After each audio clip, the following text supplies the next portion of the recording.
Hello, my name is Vince Greenwood, and I am director of a small mental health program in Washington, D.C.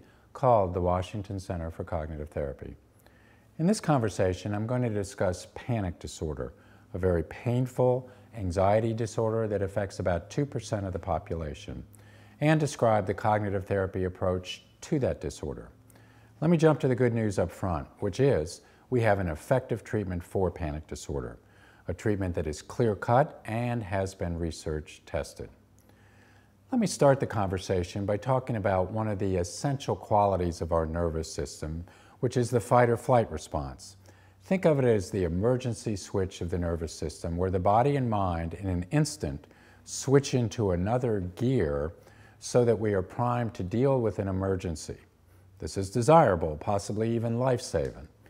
Imagine you are standing in front of your house or apartment and you see a young child running after a ball toward the street where there is traffic. Or you are on the highway and a car suddenly swerves into your lane. These events will set off the emergency system, technically called the sympathetic nervous system, so you're mobilized and engaged in action, racing to stop the young child, doing something to avoid the crash that is usually adaptive. There is fear involved in this reaction, but it's appropriate. There really is danger to respond to. What's going on here is a rapid shift in our physical reactions. Our heart rate accelerates to give us more energy.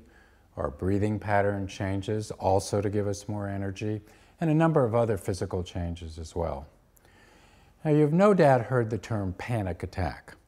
When someone is having a panic attack, what is happening at a physical level is exactly the same as what is happening when this fight or flight emergency part of our nervous system is triggered. The only difference is, and the reason we call it a panic attack, is that there is no emergency. The emergency system's getting triggered when we don't need it. There's nothing alarming going on out there in the world that requires it. Now, when this happens, the emergency system going off when there is no emergency, this understandably can be very uncomfortable. Suddenly there's all this upheaval in our body accompanied by fear. Since there is no emergency to galvanize our attention, we focus on our body and our fear. We may notice our heart is racing all of a sudden, that we're sweating, may feel lightheaded because the blood is going from our peripheral arteries to our major muscle groups. We may have a fear that we are in medical danger or might lose control. It turns out that panic attacks are fairly common. Approximately 30% of us will have a panic attack within 1 year. Panic attacks are no fun. Some people, it's probably only a minority, brush them off and are able to move on quickly with their day. A larger group are rattled by panic attacks, but it doesn't turn into a major problem that disrupts their life going forward. But there is a subset of individuals who respond to a panic attack in such a way that they develop panic disorder, which is different than a panic attack. Now, there are two basic elements in this response to panic attack, which leads to panic disorder. Panic attacks are unpleasant, uncomfortable, maybe even distressing for a brief period of time. Panic disorder is a more painful condition, one that is disruptive to the person's life. Now, I'm going to go over these two basic elements in detail because they are key to understanding how we have developed effective treatment strategies. The first critical point is that some individuals who have a panic attack become frightened of having another one. Specifically, frightened of the sensations that go along with a panic attack: the rapid heartbeat, chest pain, shortness of breath, feeling dizzy or lightheaded, sweating, and so on. The reason they become so frightened of these sensations is because they interpret them not just as unusual or even distressing, but dangerous, potentially lethal or unmanageable. That interpretation that the sensations are signals of danger leads, unfortunately, to what we call the vicious cycle in panic disorder, whereby an individual might have a sensation, such as a rapid heartbeat, for a totally innocuous reason, working out, having an extra cup of coffee, the fact they didn't get enough sleep, then becomes alarmed by it, views it as dangerous, which sets off this fight or flight part of the nervous system. That in turn intensifies the sensations, for example, increases the heart rate, which leads to more dire interpretations like, oh my God, I really am having a heart attack. That keeps the emergency part of the nervous system going. Now that system kind of exhausts itself in a safe way in a minute or two, but the individual is left shaken like they just barely escaped catastrophe. Through research, we have identified the typical interpretations individuals with panic disorder make that lead them to be alarmed. And they boil down to three kinds of catastrophes. They can interpret the sensations as a signal of an impending medical catastrophe. For example, they might see their rapid heartbeat or their pain in their chest as a sign they are about to have a heart attack, or the dizziness or the sensation of blood pumping through their head as a sign they are about to have a stroke. Secondly, they can interpret the symptoms of a panic attack as a sign of impending mental catastrophe. In a panic attack, our thoughts can race, and it's true we can't bring our sensations under control immediately, and this can lead some to believe they have a severe mental illness. The third problematic interpretation is that panic attack will lead to some kind of social catastrophe, that the person will lose control and do something that will be humiliating, like yell out in a crowd. The second defining feature of panic disorder is avoidance. If you think that having another panic attack is dangerous, then you're likely to avoid situations that might bring it on. And this avoidance can become extreme, really constraining one's life. The situations the person avoids often include the place where they first had the panic attack, but then often extends to places the individual feels they might not escape easily or be able to find help. Examples might be closed-in places like traveling on a subway, being in a crowd, driving on a turnpike, or unfamiliar places. The most extreme form of avoidance is called agoraphobia, where the person doesn't feel safe to leave home. Another form of avoidance involves eliminating experiences that might get the body aroused and generate some of those bodily sensations the person with panic disorder is so afraid of. Examples of this kind of avoidance might be not drinking coffee, not working out, avoiding sex, not letting oneself get angry, not going to certain kinds of movies. And avoidance can be more subtle. If a person thinks they might be in a situation that could evoke a panic attack, they might be sure to have a tranquilizer with them or listen to something on their iPhone to distract themselves. Do something that makes them feel a bit safer. But of course, by doing so, they reinforce the basic idea that they are in danger and have to do something to reduce the danger. So it is these two responses to a panic attack, interpreting the sensations of panic, which again is the fight or flight response, is dangerous, and avoiding sensations they fear might trigger another panic attack. Those are the two things that lead to a panic disorder. The diagnosis of panic disorder is for individuals who have a persistent worry of having a panic attack because they fear the consequences that a panic attack might have on their physical or mental health or their social standing.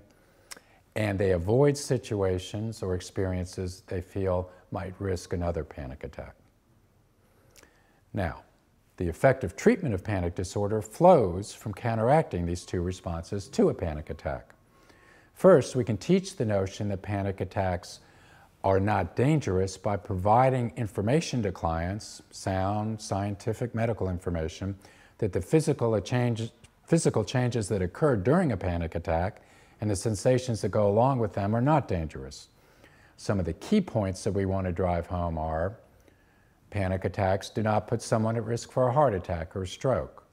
Yes, the heart accelerates during the fight or flight response because it's getting oxygen to our major muscle groups, which is vital to helping us in an emergency, but that accelerated heartbeat is not dangerous in any way. Panic attacks are not going to cause you to go insane. Panic attacks do not result in any kind of major mental illness, such as schizophrenia or bipolar illness. Yes, if the emergency part of your nervous system goes off and there is no actual emergency, you may experience your thoughts as somewhat jumbled. They may seem speeded up, but this is no indication that you have a serious mental disorder. Nor are people going to lose control in a panic attack. This is a very common fear, that they might scream out in public or lose control of the car if they feel panicky. But we have an enormous amount of research to buttress the conclusion that while people may feel like they are losing control, they in fact do not.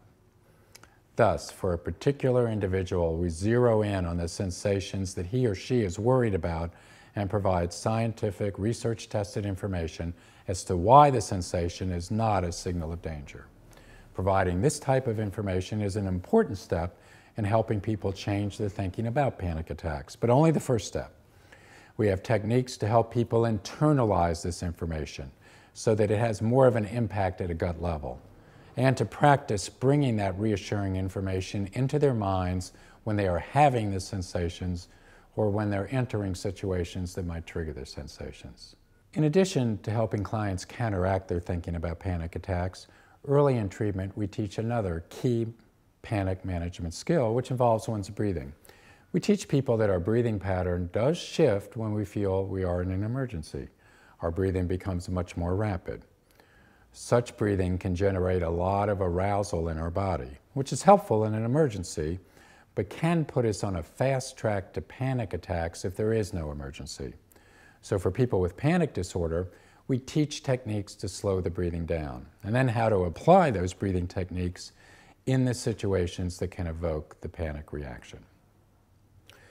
Now this brings us to the second treatment principle, which is facing the situations that have been avoided. In facing these situations, the individual then can have the critical learning experience that what they were afraid of doesn't happen. This is what transforms their panic disorder. As long as fearful situations are avoided, new learning can't take place and the fear is reinforced.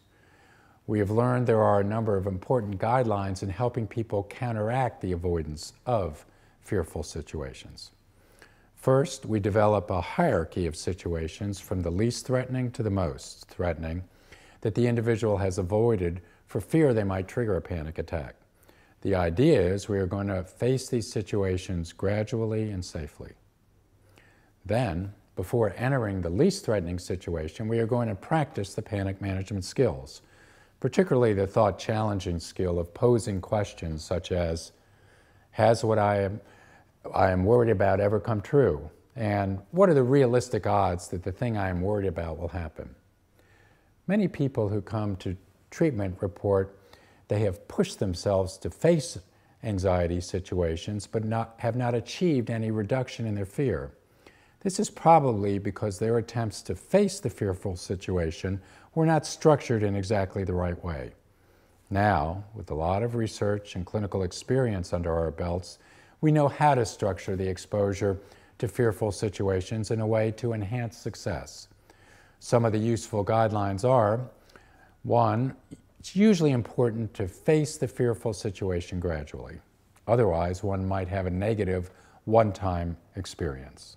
Secondly, to get significant anxiety reduction, it's usually necessary to face the same situation more than once. It is also important to stay in the situation long enough for the anxiety to go down.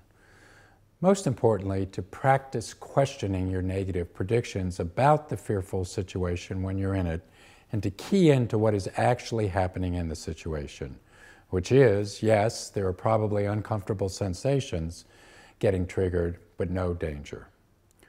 What we discover is that following these guidelines and using these coping strategies, individuals are able to face and master the situations they have avoided, gradually working their way up the hierarchy, regaining their freedom of movement and freedom from worry.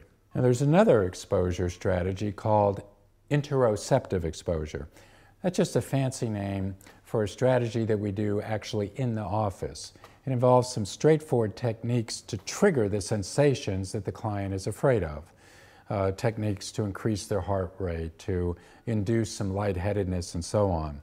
This gives the client the opportunity to habituate to those sensations and, with the help of the therapist, to work on their thinking as they are experiencing those sensations. Near the end of treatment, we review how to maintain their progress by practicing the panic management skills they have learned and how to deal with setbacks. Specifically, if they did have another panic attack, while that's regrettable, it's still an opportunity to liberate themselves even more from panic disorder. As mentioned earlier, the results for this treatment are impressive. 65 to 80% of the people that go through the treatment do not have future panic attacks. And those that do have learned how to use that experience to keep making inroads on the panic disorder. If you want to learn more about panic disorder and get links to helpful resources, please don't hesitate to visit my website at WashingtonCenterForCognitiveTherapy.com. Thank you.